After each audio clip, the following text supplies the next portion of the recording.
We did a video recently on Skill Builder about garden fencing, and it occurred to me when we put that video out that we really should have started it by saying to people that the most important thing when you put up a fence is to establish the line.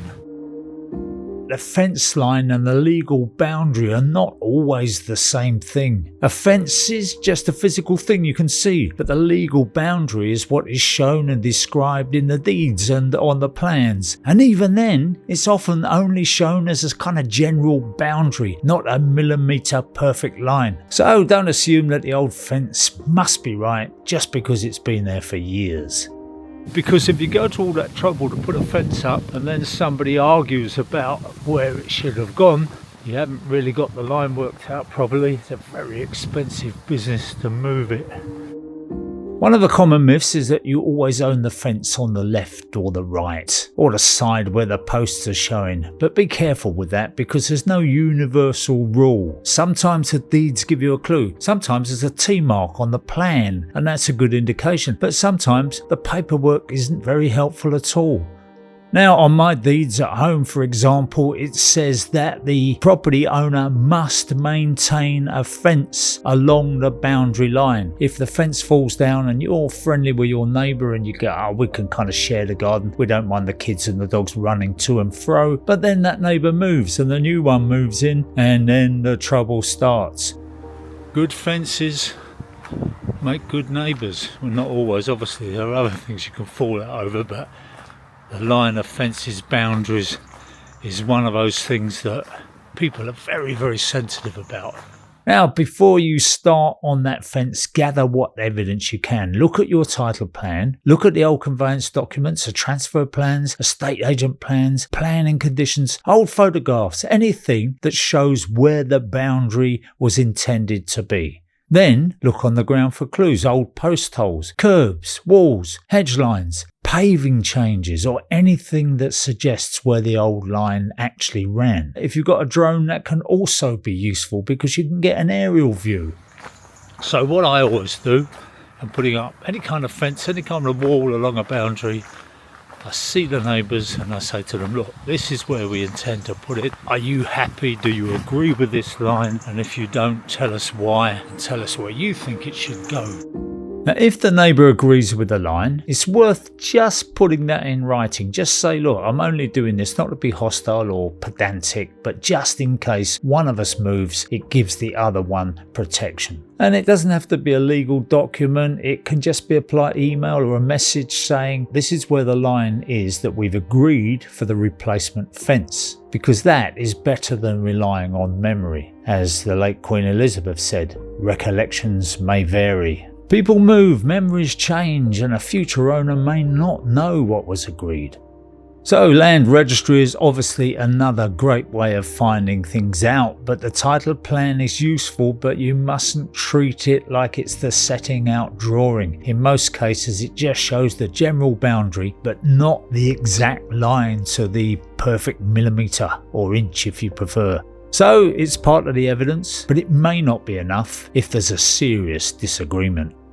And once you think you know where the line is, set it out properly. Find the best fixed points you can at the beginning and the end of the run, and then run a string line, nice and taut, stand back, sight it through, and then from there you can plumb down off the string line to mark the posts. Now you can buy spray paint that just disappears after a few weeks, and that's very useful in just marking up exactly where you need to go. And remember, it isn't just the panels that matter, the posts matter, the gravel boards, the concrete spurs, the capping and even the footings. Because if you go over your neighbour's land with your concrete, even though it's underground, they can get a little bit tricky about it. All you need to do is make sure you stay on your side unless you've agreed otherwise with your neighbour.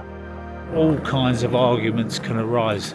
And we know that once you get solicitors involved, once you get the courts involved, in any of these disputes, it can become very, very expensive very, very quickly.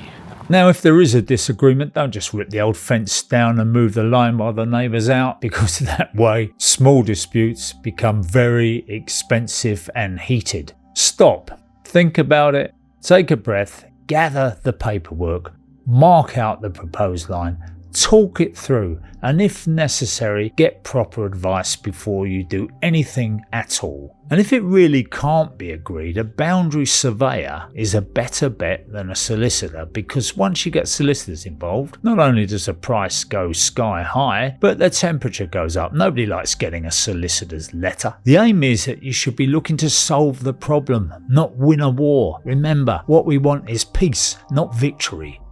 Now, this fence here is in a new build, but it turned out to be in the wrong place. So this person's lost about a foot of their garden, which could lead to a legal case. So it's a good warning for anyone buying a new build, because don't assume you own everything inside the fence line. Check the plot plan and the transfer plan. And on new estates, the road, verge, visibility display and the adopted highway boundary can all affect where that fence is allowed to be. You might think that the homeowners would be justified in asking for a bit of a refund on that one, wouldn't you? I certainly would. They could have dug in their heels and said, no, we bought this house with this land, and resisted the moving of that fence. And here's another one that clearly the Highways Authority would have had a look at, measured. I don't know what they measure from. And the other thing, of course, that you need to do is not only establish the line, but also the height of the fence. So as a general rule, a fence or a wall over 2 meters high may need planning permission. If it's next to a highway used by vehicles, the limit is usually a little bit lower than that, sometimes only a meter. But there are exceptions. Conservation areas, listed buildings, planning conditions, covenants and estate rules can all change the position. So if you're going to go high or you're near a road, check it out before you build it. Where ground levels change, fence height can become a pretty grey area. From one side it may look like a normal 6-foot panel, but on the other side, if the ground drops away, it can look a lot higher. And that is why it's better to check before relying on the usual 6-foot fence rule. So the checklist is simple. Check the documents, look for evidence on the ground, speak to the neighbour, set the line out with a string, photograph it before you dig.